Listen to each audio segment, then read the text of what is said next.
Okay, we ready then? Wait, who am I reading for? Brian is reading Big Ben, correct, Whitney? Yeah, there's a few others. Hold on. Oh, okay. Will you read for Foreman, Big Ben, and then of course Doc? Doc. Okay. Thank you. Okay, we ready? Ready. Yeah, no, we all want to be where Julie is. Or Sam. Next to Ryan? Yeah. We all want to be next to Ryan. I mean, look at that guy. Can you help it? No, Ryan's far away. He's like 45 minutes away from me. It sucks. Breaks our heart. Whatever. Okay. Ready? Shh. Game face. Okay. Flashback, exterior, Western Illinois day. Somewhere in the hinterlands of Western Illinois, Jack and three Irishmen in their 30s repair railroad tracks. A stiff wind whips Jack's coat around his waist as he holds a wooden tie in place with a 5-foot-long lining bar. The other men lever a section of track back into place and nail it down with heavy spikes. Just for background, that's what a Gandhi dancer does. He said earlier that he was a Gandhi dancer. That's what they do. They hold the whatever you call those in place. A rickety pickup truck with a Macomb and a Western Illinois Railway Company painted on the doors clatters to a stop on the road nearby the workers. A foreman in overalls and denim work shirt pops out onto the running board. Hamilton. The three Irishmen look at Jack. I know who you are, Hamilton. Let's go. Why? What did I do? Didn't say you did anything. Man came in the office looking for you. He's an assistant son of a bitch. Jack bows his head. Exterior, Macomb and Western Illinois Railway office. Later. Back in Macomb, Jack and the foreman pile out of the truck. Jack notes three railroad workers, large men, eyeing him as he enters the office. Interior, Macomb and Western Illinois Railway office. Continuous. The foreman leads Jack through the front office area to the district manager's office. District manager's office. Cameron rests comfortably in the district manager's desk chair. The foreman waves Jack in, then leaves without speaking, closing the door behind him. Jack heads for a chair. Didn't tell you to sit. Jack stands before the desk. Did you buy the railroad too? Worth considering. They size up each other, determination in their eyes. Finally, did you really think I would leave you to manual labor? It's an honest living. I paid too much for your college to waste it like this. Not that you would understand that. What is this stunt meant to prove? I'm not interested in coal mining. Do you think you're punishing your mother and... Leave her out of this. She's worried sick, you know. She was so looking forward to your graduation ceremony. Hey, I graduated. That's what counts. Oh, they let her take the diploma since no one knew where you were. She thought it might be the last thing she saw of her son. he lets that sink in. She'll be glad to know I found you. Don't act like you're doing this for her. I'm doing this for all of us. I can live my own life. You have so much to learn about this world. He stands. You're coming home to your mother. West Virginia is not my home. Your family is in West Virginia. That makes it your home. Jack deflates. I paid too much to find you. I'll be damned if I live without you. What if I refuse? There are 3 men waiting outside. I paid them to knock you unconscious and tie you up if you resist. Interior, Hamilton House, day. Several days later, Cameron sorts through paperwork at his enormous desk in the study of his family estate in rural Mingo County, West Virginia. Ornate bookshelves line the walls. Expensive furniture fills an entertainment area. Frances Hamilton, mid-40s, a picture of tired resignation in a straight dark dress and just a little too much makeup, enters with Jack. Cameron acknowledges them by nodding Jack to a chair. Scotch. Isn't it early, dear? He eyes her severely. She goes to the bar that covers most of the far wall. Jack sits. You've had a few days to rest. Is your head on straight? My head has never been more clear. Francis sets 2 fingers of scotch with 1 ice cube on the corner of Cameron's desk. I'm glad you're home, honey. I know, Mom. Cameron leans over to get his drink, giving Francis a look equal parts irritation and amusement. It's time for the men to talk. She exits quickly and quietly. After she closes the door, Cameron turns to Jack. I need you, son. So you said, I'm not going into the mining business. Let's cut this shit. There's always a deal to be had. You want medical school? But you won't pay for it. That could change. Yeah, what cost? I need someone in a mine, someone to get close to the workers, someone to keep me appraised of what they're doing with the union. How long? Few weeks at most. A source tells us the union is moving into Mate 1, probably happening as we speak. Have your source find out. Not possible. You want me to pose as a worker? For a few weeks, getting good with the men, get info on the union and tell me. I'm going to spend my time at the Mate 1 office. It'll be easy to find. Why do I care? Indeed. Why do you care? You don't know these people. You're only collecting information. Sounds risky. What if they find out? Don't get caught. Jack eyes him suspiciously. Do this, and I'll pay for medical school in New York. You'll pay for everything? Every last penny you need until you are fully practicing doctor. Wherever you want, within the country. I'm not paying for you to go overseas. Jack thinks on it. Cameron leans across his desk and extends his hand. What you say, boy? Jack takes his hand. Back to present day, interior, Jack's house, night. Jack awakens and slowly takes in his empty room. With dawn fast approaching, he rolls out and prepares for his meeting with his father. Exterior, Stone Mountain Coal Company office, same. Just before dawn, Charlie, head down, makes her way down the street. She climbs the hill to the Stone Mountain Coal Company office. Interior, Stone Mountain Coal Company office, continuous. Cameron lounges in his chair. A single lamp lights the room. Off screen, the outside door opens. In here. Charlie enters without speaking. Cameron eyes her up and down. He passes the side of his desk and reclines further. She quietly moves over to stand beside the desk. His eyes trace a line down her hips and legs. Let's leave those boots on. Exterior, Stone Mountain Coal Company office, later. As the dawn breaks, Jack climbs the hill to the company office.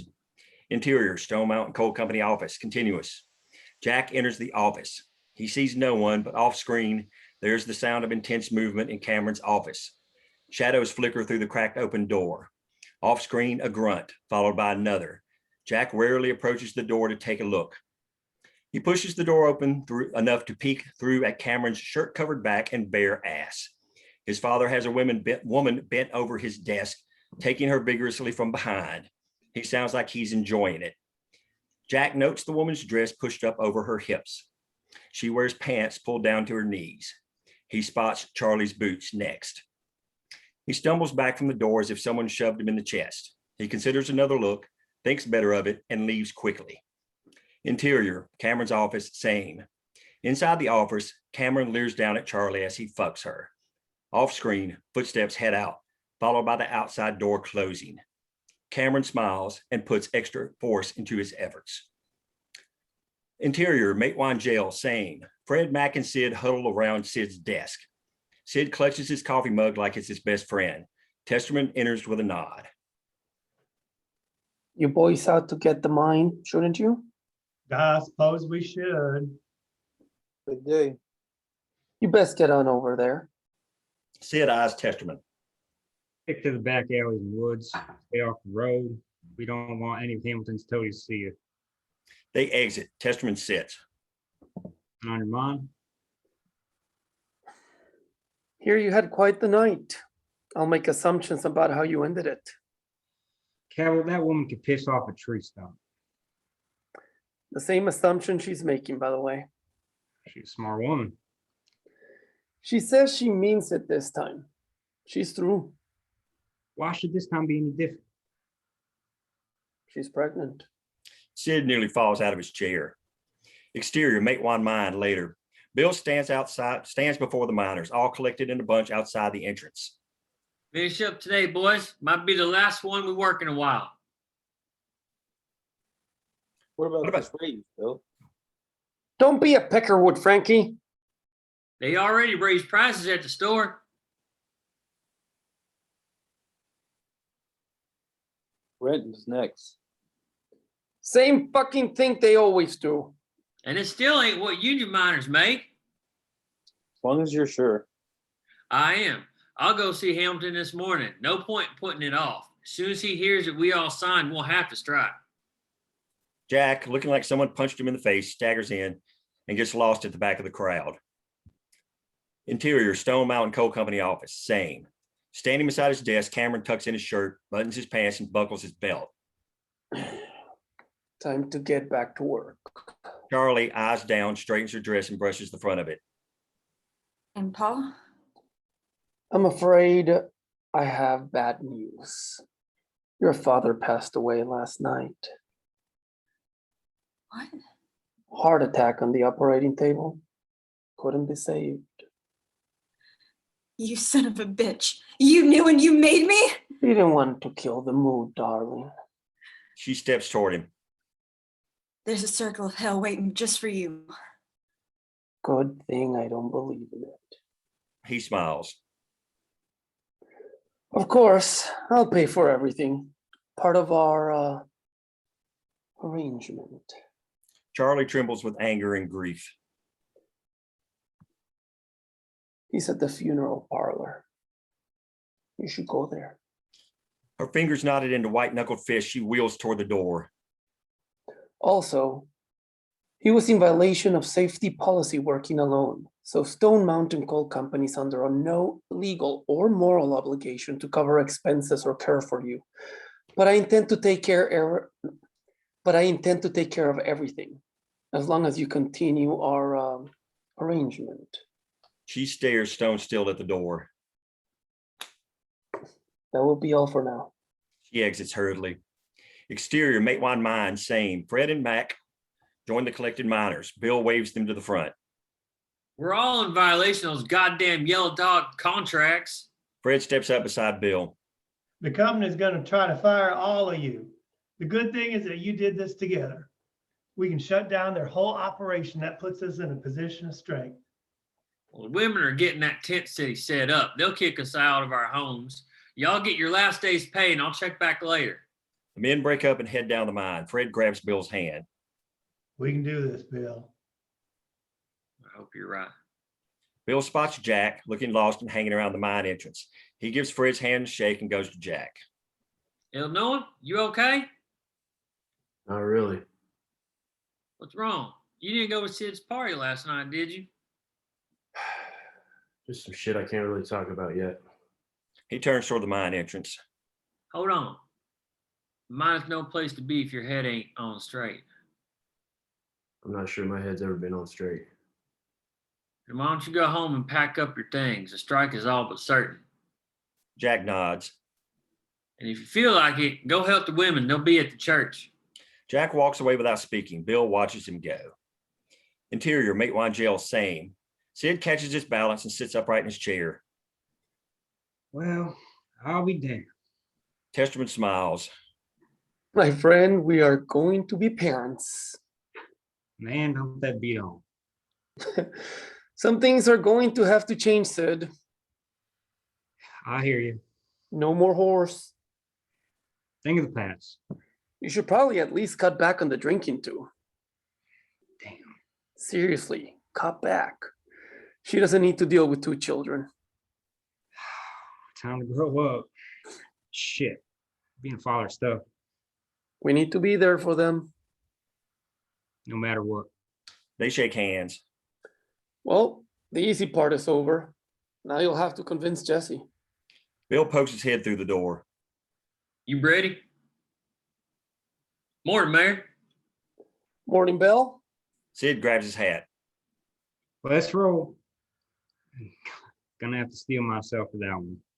Exterior, hillside same. Charlie sits on her hillside, her face between her knees, crying. Interior, Stone Mountain Coal Company office later. Jenny escorts Sid and Bill into the office where Cameron sits behind his desk. Sid takes a seat without waiting for it to be offered and tosses his hat on the corner of the desk. Bill hangs back.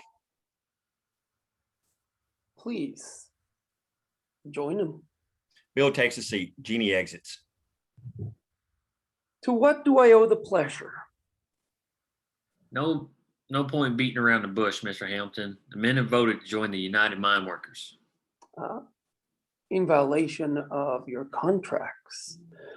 I could fire you all on the spot. We expect nothing less. Here's your problem. We all join. Fire us all and you shut down the mine. I can bring in non-union men easily enough. Try. It's perfectly legal, Chief. Go on then. Okay. Can we just keep our heads and talk? I gave you men a raise. What more do you want? Safer working conditions. No more script. We want money we can spend wherever we want, and we want to pick our own doctor. I pay $2 a month. I ought to have some say in who the doctor is. Would you like the keys to my house too? And don't raise the rent when you give them a pay raise either. I can tell my wife when you're coming by if you'd like to fuck her. These aren't unreasonable demands. We're only asking to be treated fairly. Treated fairly. Fairly. Do you know how much money I spend on this godforsaken town? Who built your church? Who built your school? That doesn't mean we traded our rights for them. Do you know how small the margins are on coal mining? I barely scrape out a few pennies per ton. Was that your excuse for raising the prices at the store? I take all the risk. If these mines don't turn a profit, I'm the one that doesn't make any money. You men get paid every week regardless. Maybe you should join us down at number 1. Cold silence falls on the room. Finally, We'll get back to this. There's no putting this off. We have a more pressing matter to discuss, gentlemen. Walter Kelly passed last night. What happened? Heart attack on the operating table, according to the doctor. Does Charlie know? I have seen her. You're gonna take care of everything, right? Cameron leans forward.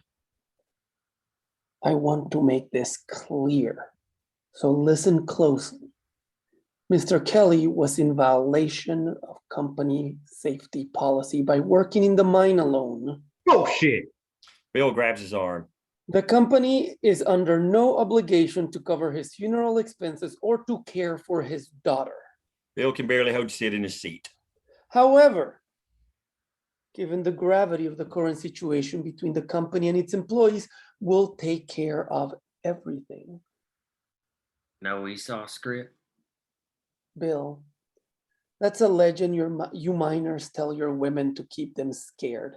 Stone Mountain Coal Company would never do such a thing. Bill takes his hand off Sid's arm. I'll ask again. No harm will come to the girl. She can keep working at the store and stay in her house. We'll even waive the rent. Why? As a concession to the men, you tell them that. The company wants to bring this situation to an agreeable solution. This is a display of good faith. I need to find Charlie. Agreed. We'll take this discussion until tomorrow, after Mr. Kelly's funeral. By the way, I'm not waiting until Kingdom Come, so. Bill and Sid stand. Cameron does not. But Bill, let me be clear. You listen too, Chief. The Stone Mountain Coal Company will never, under any circumstance, allow a union in its mines. They exit. Exterior, Stone Mountain Coal Company office continuous. Bill and Sid hurry out the door. Do you trust him? About as far as I can throw him. He's using Charlie as a bargaining chip. They take off. Interior, Jack's house, same. Jack sits alone in his kitchen, staring at the floor. The stack of letters scattered over the table beside his jar of leftover liquor. His picnic basket and blanket rest on the counter behind him. Interior, Matewan Missionary Baptist Church, same. Members of the Home Demonstration Club bustle about. Preparations for the tent camp in full swing. Alma works with them, as do other African American and Italian women. Bets, you going up there and head up setting up the tents. We don't want people claiming up spots willy-nilly.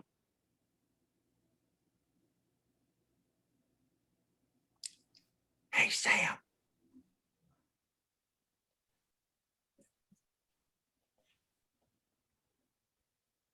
She is good at bossing people around. Jesse laughs. Oh, hang on a minute. I gotta focus again. Betsy glowers at her. Jesse's expression turns sour. She folds in on herself a little. Betsy looks concerned. Girl, you done turned green around the gills. I'm going to throw up. She runs out of the room. Betsy, Ma, and Ray eye each other knowingly. Maybe you ought to check. Charlie bursts through the door. Paul's dead.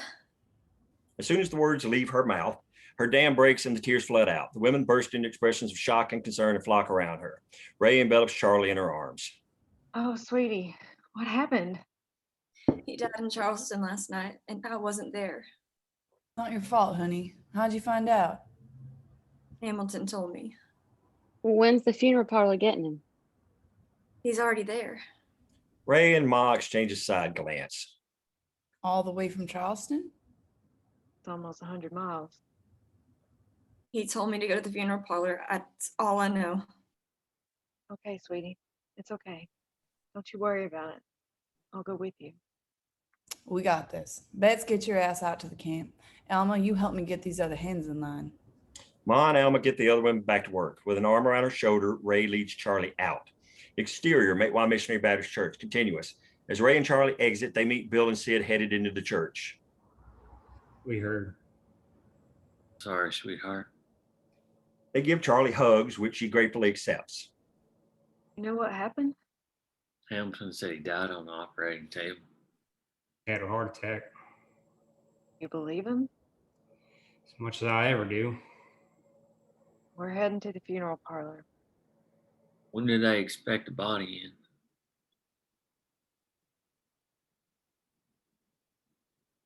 Charlie. It's already there. Bill eyes Ray. She returns to disbelief. All the way from Charleston already? That's what he said. I'll go with him.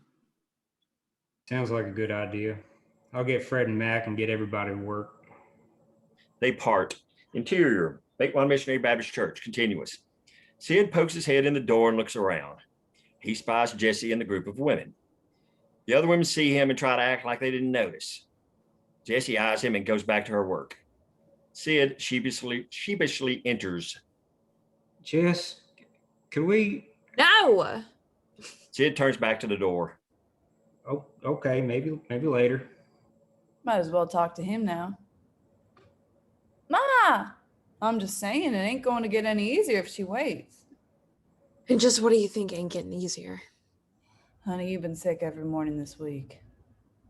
Jesse looks away. Sid sneaks toward the door. I'll just be outside if you want to come out. Jesse slowly sets down her project and exits. Exterior, Matewan Missionary Baptist Church, continuous. Sid leans against the building. Jesse, her face sternly set, joins him. So you talked to Cable. Why didn't you just tell me? Because you're a son of a bitch. Well, that's a widely held opinion. Probably a syphilitic son of a bitch now. Hey, I only work with clean women. I'm not raising a child with a whoremonger, Sid Hatfield. Me and Cable don't need you. You won't have to. I'll straighten up. I don't trust you. So I'm crazy, but I ain't stupid. We got a good thing here, and I'm not gonna fuck it up. We are pretty good. How many kids get to have 3 parents as smart and good looking as us? I hope we're ready, Sid. I'm afraid Cable is going to wind up raising 3 kids. He's the grown-up of this group. They laugh. I mean it. I'll fly straight. You know, they say that kids are your chance to make up for everything you got wrong in life. Do we have that much to make up for? I can't speak for you, but I sure shit do. He smiles crookedly. You're sure it's a... She hits him on the shoulder. Don't be dense. I ain't the one that whores around. Interior, Jack's house later. Jack slumps at his kitchen table, sipping from the leftover jar of liquor he pilfered from Joe. Off screen, the front door creaks open and heavy footsteps enter. Bryce. Jack doesn't answer. Off screen, the footsteps work through the house. Cameron finally makes his way into the kitchen. He eyes Jack, sighs, and shakes his head disgustedly. You look like you've seen a ghost or worse.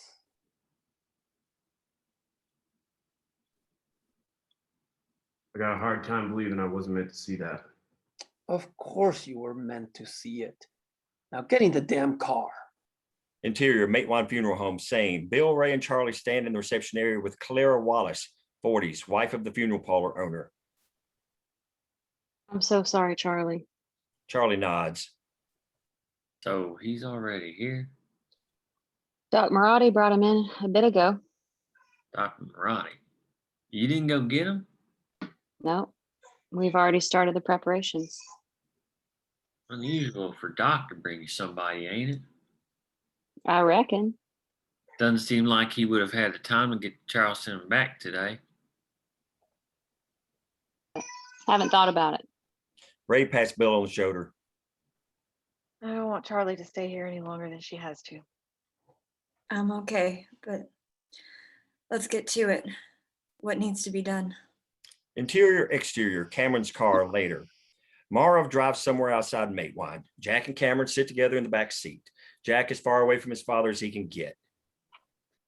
You're done in Matewan. If you set foot in this town again, I will know, and I will make sure everyone knows who you really are. He looks to Jack for a response and gets none. Then I'll fuck the girl blind and pass her around to the men. Jack stiffened. I warned you about this minor horse. I'm not going to listen to you talk about her like that. That's your problem. You never listened to me. I'm your father, and I tried to look out for you. Jack laughs bitterly. You have some nerve to even say that. You look out for me? You knew. You knew we were together, and you did it anyway. She came to me, Bryce. When her father got hurt, she offered herself in exchange for his care. I told you how these women are. They have nothing of value except pussy. Even if that's true, you did it. You chose to do it knowing that I Cameron watches him. Jack looks out the window at the landscape he saw riding in on the train. Yes, I did, son, because you needed a lesson in what happens when you turn on your family and renege on your deal. always about you. It's about your word, son. You are here because we had a deal. Instead of fulfilling the terms of that deal, you let some white trash cunt fill your head with lies about me. I won't. Don't talk back to me, boy. Jack freezes. I don't take lightly to a man going against his family, and I do not take lightly to a man, any man refusing to fulfill a deal we struck. You, Bryce Hamilton, are lucky in the response I meted out to your transgression. The sooner you accept that, the sooner we can all move forward. Hell is too good for you. Why do people think I give a goddamn about your opinion on my prospects in the fucking afterlife? He smiles. Jack does not. Even with your continued efforts to ruin your life, you are my son. I'm willing to let bygones be bygones. Our deal can still be salvaged. How could I ever trust you? Because if you don't, life will get much, much worse for her. And I'll tell her who you really are, just to be a bastard. What do you want? Who are the union organizers, and where are they hiding them? I don't. Cameron cuts him off with a raised finger. No more lies. I'm sick of them. You can't imagine what I'll do to her if you lie to me. Jack fumes. I'll abide by the terms of our agreement, I'll pay for your medical school in New York. Everything. If you tell me this. Jack turns back to the window. I'll let her keep working at the store and stay in her house. Jack slowly turns. Rent free, The company will survive without it. and you'll leave her alone. Fine. I've had my fill. Everyone will leave her alone. By my order.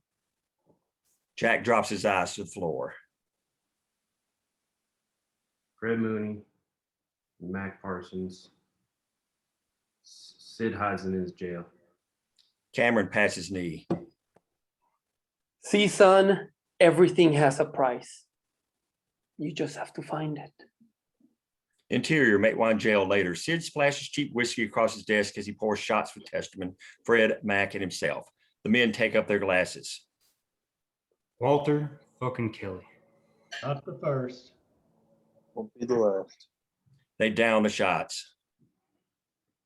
Men are dead set now. They'll go out. Jess says the tent camp will be ready. Testament smiles. What are we thinking on timing? Hamilton's trying to appear accommodating.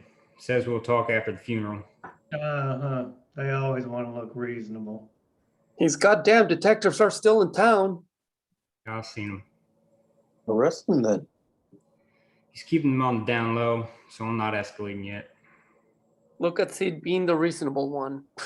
Keep in mind, Hamilton ain't the only one keeping people hid. Big Ben, Joe, and Stefano enter. What about Charlie? Hamilton says he'll protect her. No Esau script. Bill thinks he wants to use her as a bargaining chip. If it keeps her safe. A fucking men. Keep them off her. For now. Till we can come up with something better. The last of the boys are weighing out. We'll go to the funeral tomorrow, then I guess we'll walk. Fuck the Stone Mountain Coal Company. I hate that it took one of your men down to get everyone together like this. It's for the best for everybody. Sid scrounges 3 more shot glasses from his desk and pours another round for everyone. He takes up his glass. I'll say it again, boys. To Walter fucking Kelly. Interior, Kelly house later. In the fading daylight, Dingbat sleeps alone on Charlie's bed. The bedchild's Book of Beast and the Count of Monte Cristo rest atop the bookshelf beside her gun belt. Interior, Doc Marotti's office later. Leaning against a medicine cabinet, Doc Marotti slugs back a shot of whiskey. Hearing the doorknob rattle, he hurriedly shoves the bottle and shot glasses behind other bottles of chemicals. Bill enters and catches Doc before he can completely hide the bottle. Bill. Bill slowly looks around the room. A little early, ain't it, Doc? Doc trudges to his desk, stumbling on a step along the way. Or maybe it's getting late. It's been a long couple of days, Bill. I hear you. It's a shame. You never get used to it. You men come in here, beat the shit, half dead, hell, mostly dead in some cases. He was bad off. Shit, Bill. You're all dying. The black lung, every last one of you has got it to some extent. You just don't know it. Yeah, but I thought he'd make it though. The company don't pay me enough for this shit. Just slapping bandages on a bunch of dead men to send them back down to that shithole. Well, you're not making me put much stock in my own prospects, Doc. You shouldn't. If the mind don't kill you, your drinking will. Or maybe Sid will shoot you. How many have you had, Doc? Don't worry about me. Bill nods and takes a seat. What happened to Walter? Heart attack. On the operating table. So they tell me. You didn't examine him? Company said there's no need. They're going to cover everything. Hamilton said that. He is the company.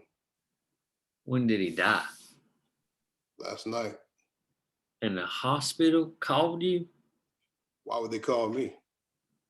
Funeral parlor said you brought him in. I forgot. Sorry, I'm tired. Tired. Yeah. Doc shrugs. Unusual for them to call you, isn't it? Bill, I don't run the hospital. I can't speak for what they do or don't do. So you went to Charleston and then back this morning, almost 200 miles? If you have a point, get to it. I have things to do. Yeah, that bottle is waiting. I don't answer to you, Bill Blizzard. We can talk later then. He slowly leaves. Doc goes back to his bottle. Exterior, tent city later. In the last shred of daylight, Betsy directs women as they pick spots and set up tents in the growing camp. Some men begin to join them. Exterior, Jack's house, same. Bill ambles up the porch and knocks on the door. No answer. He knocks again. Nothing. He'll know it. He tries the doorknob. It turns easily and the door swings open. You alive in here? Bill fumbles around in the growing dark, finds a lamp and lights it. The light flickers around the empty house. Living room. Bill finds a couple of chairs and a lone table. No decorations or adornments. Bedroom. Bill pokes around in the clothes scattered atop and around the suitcase on the floor beside the single bed. Kitchen. One by one, Bill opens the empty cabinets. One contains a can of coffee, some crackers, and a few tins of Vienna sausages and sardines. A battered coffee pot stands on the pot-bellied stove. An old tin cup rests on the counter near it. A wicker picnic basket and a balled-up blanket cover the counter beside the cup. Bill opens the... Oh, crap. What the hell? Wait a minute. Am I still here? Okay. Lindsay's got some issue with her Zoom. I'll tell her later. It just did something again. Okay. A wicker picnic basket and balled-up blanket cover the counter beside the cup. Bill opens the basket to find the remnants of a picnic. On the table, he examined Jack's mostly empty liquor jar. He sorts through the scattered letters, each addressed to Bryce Jackson Hamilton and stamped with the Stone Mountain Coal Company logo, except the last one, which is Frank Keeney's letter to Bill. Interior, Matewan Funeral Home, same. Charlie and Ray discuss funeral arrangements with staff. Exterior, Hamilton House, later. Several large, well-kept cars pull to the front entrance of this spacious country mansion. Drivers let out men and women in evening wear. Other cars pull into spots beside the many cars lining the long circular driveway. Interior, Hamilton House, continuous. Resplendent. Oh, we lost Whitney. Yeah, she just texted that her power just went out. Yeah, she's frozen down there. Okay. I just thought she was very concentrated on something. Yeah, I know. It's like she looks really intent. Okay, well, I don't think we get to Charlie for a bit here. Okay, resplendent in his tuxedo with peaked lapels, Cameron greets guests in the foyer. Francis, in a dark, straight evening gown, dutifully at his side. Bouncy music plays in the background. Cameron leans into Francis. Where is Bryce? We went to the study. Assumed he would see you there soon enough. Did he at least dress? She nods. Across the way, Cameron spots a young woman in a colorful cocktail dress eyeing him. They lock gazes. Francis notices and walks away. I'll check on our son. Cameron continues to size up the young woman. She turns away slowly, breaking the eye contact at the last moment. You never stop, do you? Is there a limit? Chafin, Albert Feltz in his 40s and Lee Feltz 40s join him. Apparently not for some men.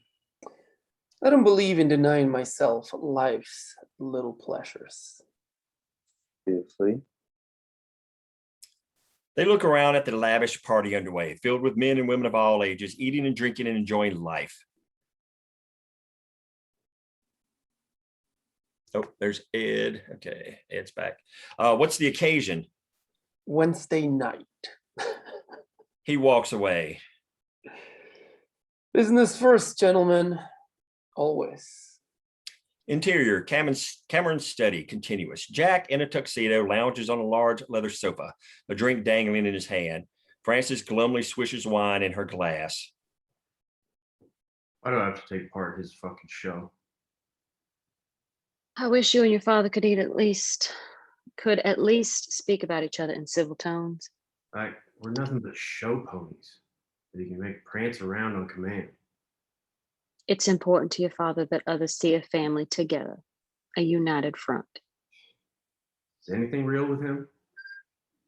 He only wants what's best for you, Bryce. You know that's not true. I want what's best for you. He gently lays his hand on hers. If I go to New York, I'm never coming back. I don't want you to. You can come to New York. She drinks. You can write your mother.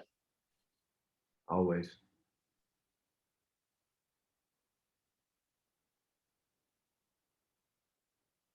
Sorry. Whatever happens, remember that there are some things you love in West Virginia.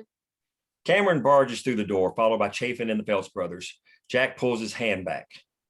Cameron takes his wingback leather chair and nods the men to other chairs around the room. My wife and son. Welcome to our home, gentlemen. Jack says nothing. The men nod. Cameron yanks his chin at Frances. She rises and heads for the bar. Whiskey is fine. Bring Bryce a fresh one. You joining the mining business, son? He's headed to medical school in New York, no less. Take a gas mask. That city is filthy. Whole place smells like a piss bucket. Jack quietly fidgets. Bryce got his fill of mining lately. Was he? Frances brings the men drinks. Thank you, dear. You can leave us. She exits. Is that his spy? In a word, He's been Bill's Blizzard's best friend. Even got some miner whore to fall in love with him. Nice work. runs in the family, huh? You could say that. Jack sees. So what are we doing about Blizzard and these red bastards? Bryce completed his work for us by informing me that Hatfield is keeping UMW organizer Fred Mooney and Mac Parsons secreted away in his jail. I heard there was a vote. Last night, all 300 miners joined. God damn. All of them? I thought we had at least some of them scared. One of them got badly hurt a couple of days ago in the mine. Shit. That always gets them worked up. Yes, the timing was unfortunate and the man was well liked. To make matters worse, he died. Now they want blood. Precisely. I gave them a pay raise, but they aren't in the mood to listen yet. By God. If they joined the union, they're violating their contracts. Let's start rousting them out. Slow down, Don. Chafin leans into Jack. Did somebody kidnap your father and replace him with a pussy? The Phelps brothers laugh. Cameron allows a small smile. We'll get there. The situation calls for a little patience. Tell, Mrs. Hamilton. The miners are burying their man tomorrow. I told Blizzard and Hatfield that we could reconvene the following day. He turns to the Phelps brothers. I want a team of your men on the first training to mate one the day after tomorrow. I still have 3 of your boys. They can join you at the station. You arrest Blizzard, Hatfield, and Keeney's bastards before their breakfast digests. I'll be damned if I sit across a bargaining table from them. He opens a humidor on a side table, picks a cigar, and slowly clips its end. The miners are particularly worried about the daughter of the dead man. She works at my store. He eyes Jack, who glares at him. I'll announce the arrest to the other miners and promise them that we'll take care of the little bitch and we won't raise prices at the store. Part of her job will be to make sure we don't. They can keep their raise. And they have to do is throw the union out. He smiles at Chafin and lights a cigar. A carrot and a stick, Don. A carrot and a stick. And if they refuse? Cameron They have exhales a Blizz- long stream of smoke. We hang Blizzard, Hatfield, and those red bastards from the nearest tree. Then we run every fucking minor family inmate one out of our housing, including the little bitch at the store and bringing new workers. Why don't we just cut the shit and go ahead and run them out? And once they get that union shit in their heads, they're no good anyways. Cameron smiles patiently. First train day after tomorrow. Bring as many men as you think you need. I'll pay for them. You're the boss. Damn right I am. He stands. The others, except Jack, all follow suit. Grab a cigar if you like, but there's others outside. You boys enjoy yourselves. We have drinks, food, women, whatever you want. They head toward the door. I hope you know what you're doing, Cameron. He lets the Phelps brothers walk out, then touches Chafin's arm. They hang back. You said it yourself, Don. It's time to show these miners that we mean business.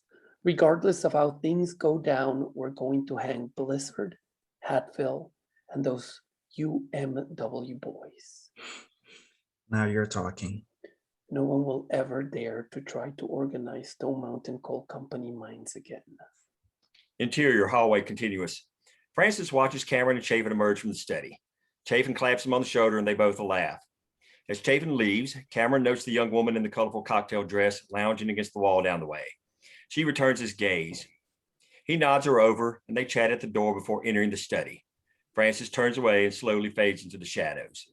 Interior study continuous. Jack slugs back the last of his drink as Cameron and the young woman enter lapping. What will you have, dear? Something strong. Cameron goes to the bar and fixes their drinks. He doesn't turn around. You should probably leave, son, unless you want to watch again. Interior, Kelly house, later. Charlie, completely spent, enters. Dingbat gallops in and meets her before she can shut the door. She gives him a big hug. Interior, Matewan jail, same. Sid, Testerman, Fred, and Mac huddle around Sid's desk, deep in discussion. Empty shot glasses litter the desk. Bill, glowering, bangs through the door. He marches to the desk and slaps Keeney's letter and another letter down on it. Illinois is a fucking spy, and Hamilton probably knows everything. Exterior, Jack's house, later. Charlie and Dingbat slowly climb the porch. She starts to knock, but catches herself. Cracks a small, sad smile and heads around the corner of the house. Exterior, bedroom window, continuous. She peeks into the dark house and pecks on the window. No answer. She tries to see farther into the house, but it's too dark. She knocks louder. Nothing. She shrugs at Dingbat and heads back around the house. Exterior, Hamilton house, same. Jack marches through the yard, an unlit cigarette dangling from his fingers. He strikes a match, lights the smoke, takes a couple of puffs, and coughs furiously. Wagging his head, he tosses smoke on the ground and crushes it with his foot. After walking a little farther, he stops and gazes into the hills surrounding his father's home. Slowly, he pulls a red bandana from a pocket of his tuxedo jacket. It's covered with the dried blood from the cut on his hand. Exterior, Jack's house, continuous. Knowing she'll get no answer, Charlie knocks on the door anyway. She opens it and pokes in her head. Jack, Silence. come on, boy. They enter. Exterior, Hamilton house, continuous. Jack twirls the bandana in his hand like some strange sacred object. As he stares at it, he begins walking back toward the house. Interior, Jack's house, continuous. Charlie lights a lamp and looks around Jack's empty living room. She shakes her head at Dingbat. You boys have no idea how to make a house a home, do you? Bedroom, she huffs disgustedly from the doorway of the barren bedroom. Kitchen, upon entering, she spies the picnic basket and blanket on the counter. She takes the blanket and exits. Jack's letters litter the table. Living room, she collapses cross-legged before the unlit fireplace and wraps herself in the blanket. Dingbat curls beside her, his head against her leg. She scratches between his ears. Maybe we'll give him a few minutes to come home. She stares into the cold, dark firebox. Interior, Hamilton house, continuous. 3 nice, shining cars stand in a row in the spacious garage. Jack sneaks through a side door and shuts it quietly. He shoves the bandana back in his jacket pocket and goes straight to a car. The keys dangle from the ignition. Jack quickly and quietly raises the garage door. Exterior, Hamilton House continuous. Jack tears down the driveway. Francis watches him from an upstairs window of the house. I need to make that clear that he tears down the driveway in a car. Interior, Matewan Jail, same. Having joined the other men at the desk, Bill sips a whiskey while the others examine the letters. Gotta hand it to him. He certainly fooled us. No shit. He was no coal miner, but I didn't see him as this type of backstabber. Where is he?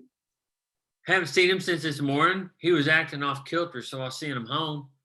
Did he pack his things? Bill frowns. At his house, are his things still there? He didn't have much, but yeah, his clothes were in a pile on the floor.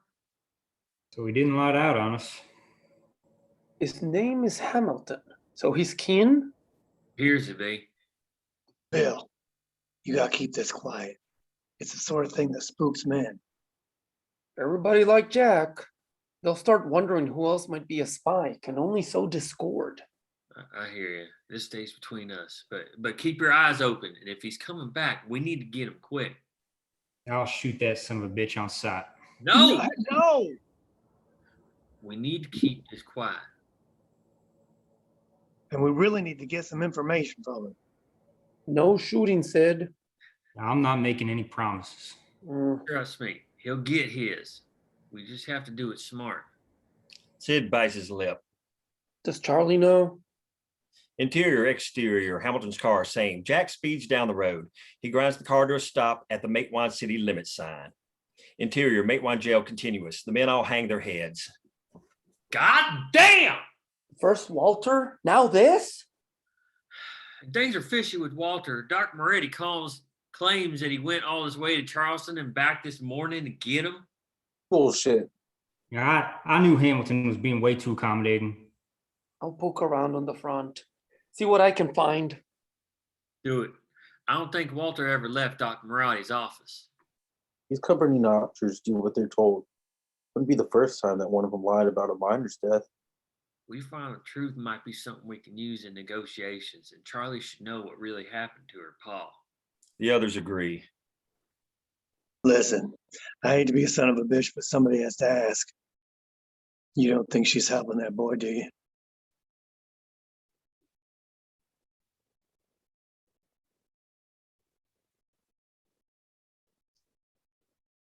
I think he said his line. We just didn't hear it. Oh. Oh. Oh, yeah, I think the microphone. There we go. I'll go. Never crossed my mind. Not a chance. Don't get mad at me. I'm just saying people do stupid things when love gets thrown in. We can trust Charlie. This boy is good, and he took her in like he did the rest of us. Okay, I hear you. We have to be careful, though. Don't underestimate the company bastards. Those motherfuckers will pull just about anything to hang on to their power. Exterior, Kelly House, later. Jack rows quietly to a stop outside Charlie's darkened house. He cuts the ignition and eyes the house carefully. He checks the neighborhood. No movement. His hand goes for the car door handle, but stops. He stares at his hand and turns back to Charlie's house. Voiceover. If you set foot in town again, I will know. You can't imagine what I'll do to her. He backs his hand away from the door handle. After a final long glance at Charlie's house, he engages the key, presses the starter button, and eases down the street. Interior, Jack's house, same. Wrapped in her blanket, Charlie sleeps on the living room floor before the cold fireplace, curled around dingbat. Kitchen. In the kitchen, Jack's letters cover the table, each one addressed to the same person. On the letters, Bryce Jackson Hamilton. Fade out. Shit's heating up. It was kind of hard to read. So good. Yeah. I didn't know Cameron could get any worse, but Jesus. Sorry for Oh, we got 2 more episodes. Shit. Oh, Lord. We've got 2 more episodes, fellas and ladies. So yeah. Good. So good. Yeah. Intense. I just want Jack to come clean everybody. And I mean, he's got the dissension with his dad. You know, I mean, they're at odds, and he's openly defied his dad. So that's a good sign, you know. But I just want him to come clean with everybody and just like be on our side. Which I feel like he is, but still, like, I just want him to tell everyone he's a spy. Well, that's perfect. Sid just put a bullet in his head. I know. It's like, I fucking shoot him. Sid's gonna kill him. I killed that son of a bitch. Kill I'm that not making a request, I'm motherfucker just and ask saying, the like, questions later. When I read it, that's what I think. It's like, oh God, I just want him to come clean, which I feel like he's going to Charlie's to tell her. Good. We'll see. Yeah. We'll see. There's a long road ahead there. Yeah, and that's one of the fascinating things about Sid too, is in real life, this guy was just fiercely loyal to Matewan and the town and the people, and just loved it. And yeah, I mean, he would have wanted to just kill Jack. Yeah. Kill him. Which will Kill him. Kill the bastard. He wants to shoot someone. I'm ready. Let's You go. know what? Let's be honest. Charlie's gonna do worse things to that boy than Sid could ever do. That's a possibility too. Charlie will feed his balls to Dingbat. That's what's gonna happen. What'd you say, Whitney? I said, I don't know though, because she loves him. So Yeah. It's all complicated. Those are the fun stories to write, the complicated stories. Yeah, now, absolutely. Superman, she'd feed his balls to Dingbat. That's for sure. I like how hell was mentioned twice to Cameron this episode. Yeah. Like it's First, kind of like going- you're going to get yours. It's coming. Everyone knows it. You know, I feel like it's just kind of foreshadowing. Yeah. Maybe it's like- not, but I just think it feels like it. And it's just one of those things too. I mean, it's a guy like that, and again, I mean, being taken from real life, it's like someone like that. How do you get there without thinking about it? And I mean, and whether you believe in an afterlife and retribution for what you did, or somehow, how do you not have some sort of moral grounding and understanding that you're dealing with other human beings? Yeah. You know? He doesn't care. I mean, he's all he cares about. So that money, power. They're ungrateful. I take care of them. I give them everything. No, exactly. I built their town. If it wasn't for me, they wouldn't fucking be eating. I'm the one that has to be worrying if the price of coal goes up. They're fucking ungrateful pariah that are just lazy. Yes, and that's exactly what he thought. I mean, this was that kind of patriarchal capitalism where they're in Matewan. Yes, the company came in, they built the school and built the churches, and it's like, you're supposed to be beholden to us. And I mean, you still see that attitude today. It's like, okay, well, we give you a job, so we should be able to treat you however we want. Oh, and God, I mean, oh yeah, big corporations are like that. Marco's embodying that character very well. I don't know. I had like 30 minutes to prepare, and I'm like, God damn it, how am I going to be Jacob's creepiness? Jacob has like the greatest slow performance and deliverance. Like, he can deliver. He has a gift. He has a gift. Yes. and it bothers him because he's like, when we first asked him, he's like, I knew I was going to be a bad guy. No one ever asked me to be a good guy, which I'm like, hey, he was like, I told my wife, he said, I read it and was like, of course I'm evil. I was like, well, Jake. Well, stop doing it so well then, Exactly. Suck at it a little bit. Baron, confused at any point? Because I know that you came in episode 6, just kind of dropped in there. I read the pilot which you sent over, and then I read this episode. There's a lot obviously I missed in between. I'd love to read the rest of it, but I got a sense of how it progresses, but I'm sure I've missed a lot of the little details and relationships. But yeah, this was super fun to read, first of all, earlier today, and then to do the read through with all you guys. That was great. I'll send you the rest of those episodes. I know that since we're on episode 6, it was a lot, but I'll definitely get this to you. You have time. Yeah, 2 through 5. And you did JT for Feeling Gravity's Pull, didn't you? Is that the character you did? Yes, that was yeah. You were one of the bad guys there. You're a tremendously talented dude there, Baron. Thank you, Mark. Yeah, and congrats on your other booking. Oh yeah. Yeah. Thanks. On Yeah, fire. man, I've seen you all over Cookie's Instagram, Darren. I think I've seen you pop up a couple times the past like month. She's been getting me some good auditions, so it's been fun. And what was going on with you, Ed? You kept getting booted off. Every time I looked up, it was Ed's in the waiting room. Yeah, sorry about that. You guys our electricity kept flickering on and off, and then the wireless would have to fire back up. So I'd pop on with my phone and. So was mine. My power went off like 2 or 3 times. Is it storming down in South Nashville? Ed, do you live in South Nashville? I live yes, near Nipper's Corner. Oh yeah. Oh I yeah, live, then he's down there by you. yeah, you're like a few minutes from me. I live in Lenox Village. Oh, are we neighbors? We're neighbors. What the? And Christian's out there too. Yeah, and then Christian's like 3 minutes. What happened? Did you have any problems, Christian, with your? Nope.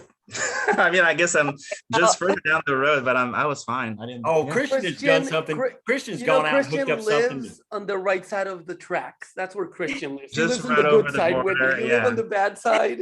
No, Christian has built like his own electricity generator in his bedroom or something.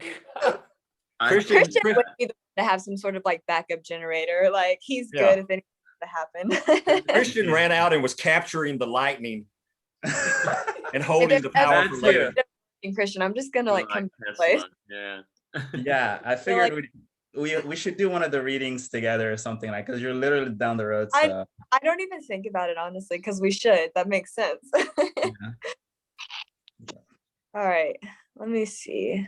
That was does anyone have like any suggestions, notes, comments, concerns?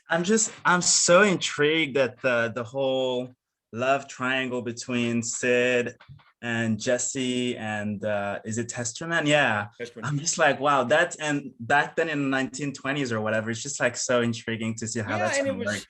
it was one of those things. I mean, we kind of made up. I mean, I'm sorry, I just went ahead and cut in there, Whitney. But I mean, in real life, Testerman and these three were all very close friends. And I think we've talked about this before. And I hope this doesn't ruin anything for the new guys. But Testerman gets killed at the big shootout, and then 2 weeks later, Sid married Jesse. Now this is all in real life. So there was always a question about, was there some sort of agreement? Now the company tried to use this and claim that Sid killed Testerman because he wanted to be with Jesse, but that turned out not to be true. But so it was just, we were talking through things about how we work out that that situation. And I don't know if you guys know, there was a Nashville writer named Robert Taylor, a really good writer, primarily short stories, early 20th century through about the mid 50s. But he did a couple of short stories about how Southern families handled homosexual members. And there was always like an Uncle Robert or somebody who was just, a lifelong bachelor and nobody ever talked about it. Or, someone would get married and it's like, what we would, call a beard today or something like that. And it was really interesting. I mean, it's one of the dynamics about small towns that fascinate me. I mean, yes, small town people can be very moralistic and very close-minded, but at the same time, a lot of it is this kind of don't mess with anyone else's business mentality.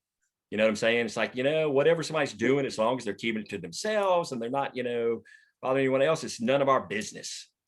I mean, it's like, and that tends to be, and I'm sorry, I'm going way off on a tangent here. That tends to be kind of an American attitude anyway. And it was really fascinating. For example, back in the 90s, the Republicans never understood with the Clinton impeachment why Clinton's popularity kept going up.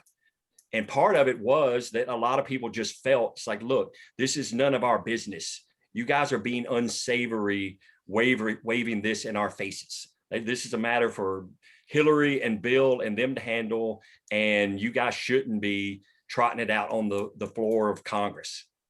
And so that was, that was just kind of something that Whitney and I worked through and came up with. It's like, okay, let's do this.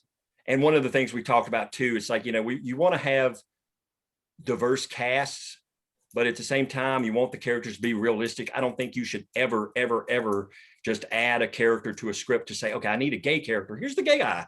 Yeah. You know, oh, I need a person of color. Oh, here's the person of color. No, it's that person is gay or that person is a person of color, and let them be them and have them as part of the script. And I forget exactly when we came up with that, Whitney, but I do remember we were like, yeah, that makes sense.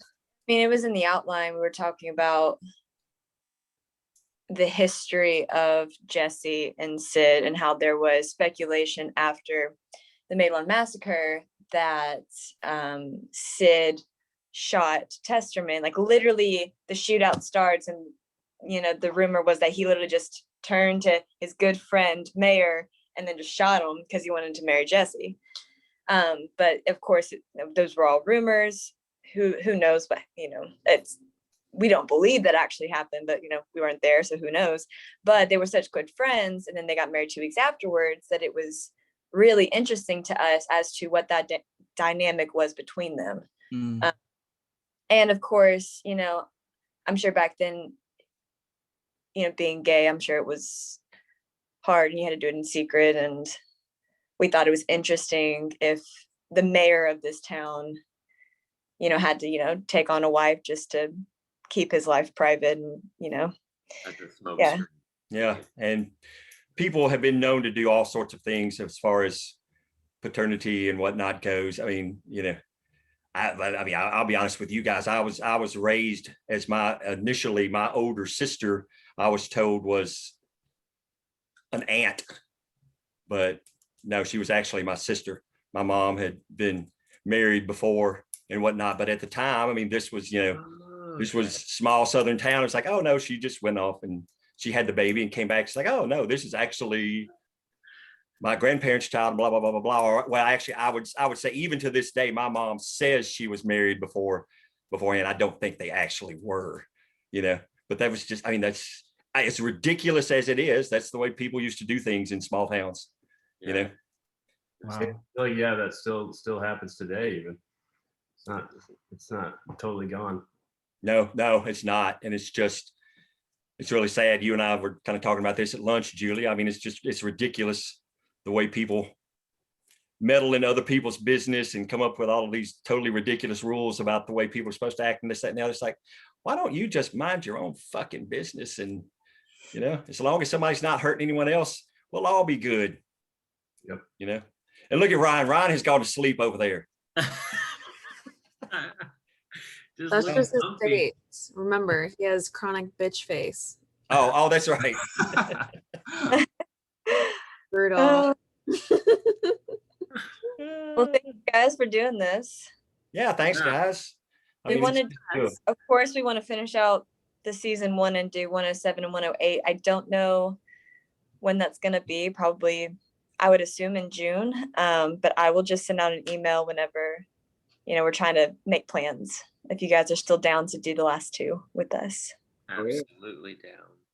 Yeah. Well, thank you. Yeah, thank you very much. Okay. All right. Done, partner? Okay. Yeah. Thanks, everybody. Bye. See you soon.